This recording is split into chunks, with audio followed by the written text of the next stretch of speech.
నిజామాబాద్ జిల్లాలో డ్వాక్రా సంఘాల రుణాల డబ్బులు సుమారు 45 లక్షలు ఎగ్గొట్టింది కెనరా బ్యాంక్ బీసీ పాయింట్ నిర్వాహకురాలు. పోతుంగల్ మండలంలోని కల్లూరు గ్రామంలో 40 డ్వాక్రా సంఘాలు ఉన్నాయి.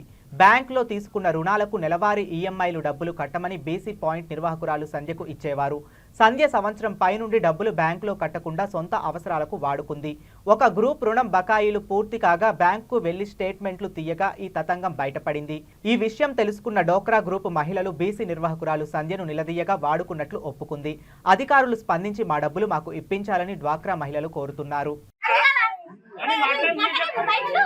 అప్పటి నుంచే చేయాల్సింది మీకు తెలియదా?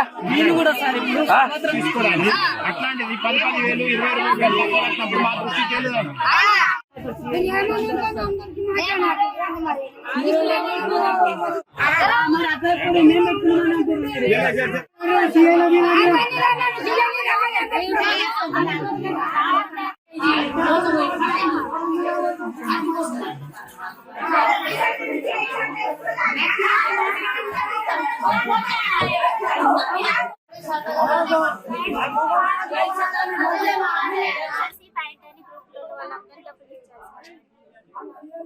డబ్బులు కట్టాలని బీసీ పైన చెప్పారు. అయితే వీళ్ళందరూ ఏం చేశారంటే బీసీ పైన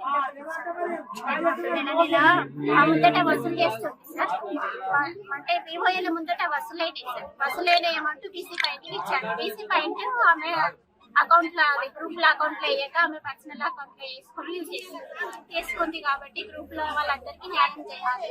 ఎందుకంటే వాళ్ళు కూడా పాపం కూలీ కష్టం చేసుకొని పొలాలు ఇవ్వటే కష్టపడి మేము నెలకు వసూలు చేసి వాళ్ళు కట్టకుండా కానీ వాళ్ళ ఇళ్లకు తిరిగి పాపం వాళ్ళు ఏం పని చేసినా వాళ్ళకే తెలుసు సార్. వాళ్ళకి తెలుసు, మాకు తెలుసు. ఎందుకంటే మేము ఒక నెల కట్టకుండా కూడా వాళ్ళ దగ్గర కోసము ఒక గ్రూప్ లోన్ రాయడానికి వచ్చినా సార్. లోన్ రాయడానికి వస్తే వాళ్ళ లోన్ అయిపోయిందని చెప్పారు. అయిపోయిందని చూస్తే నేను అవుట్ స్టాండింగ్ చూస్తే ఇంకా ఉన్నా సార్. ఇదేంటమ్మా అయిపోయిందని చెప్తున్నారు, బ్యాంక్ నేను అవుట్ స్టాండింగ్ ఉంది కదా.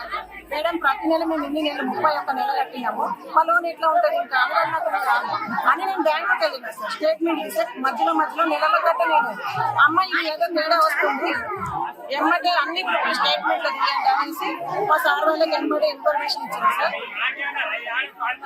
కూర్చోబెట్టి మాట్లాడినా ఆమె చేసినానని చెప్పింది సార్. చేసినానని చెప్పినా మా వాళ్ళకి చేసినాను, వాళ్ళు కడతారు బుధవారం రోజు అని చెప్పింది సార్.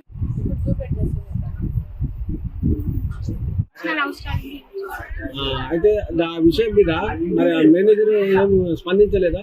వస్తే నేను చెప్పాను, అంటే ఎంపీఎం లోపు నడిస్తే చెప్పాను. తర్వాత నేను కొన్ని క్లియర్ చేశాను, వాళ్ళు చూసుకోలేదు. మరి ఈ మాట డాక్టర్ గుబ్బోళ్ళకి చెప్పాలి కదా నువ్వు? చెప్పలేదు. పెద్ద తప్పు కదా. మరి మేనేజర్కి ఏమైనా సంబంధం లేదు? ఎవరికి ఏం సంబంధం లేదు. నేను ఒక్కదాన్ని చేసిన, ఎవరికి కూడా ఏం సంబంధం లేదు.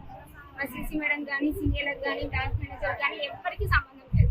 నాకు ఒక్కదానికే తెలుసు. మరి ఏంటి బయట పడుతున్నా. మీరేమంటున్నారు మేడం? ఎంత డబ్బులు మొత్తం? 45 lakhs ఉంటుంది. నేను చేశాను కానీ కంపల్సరీ కడతా, మాకు టైం కావాలి.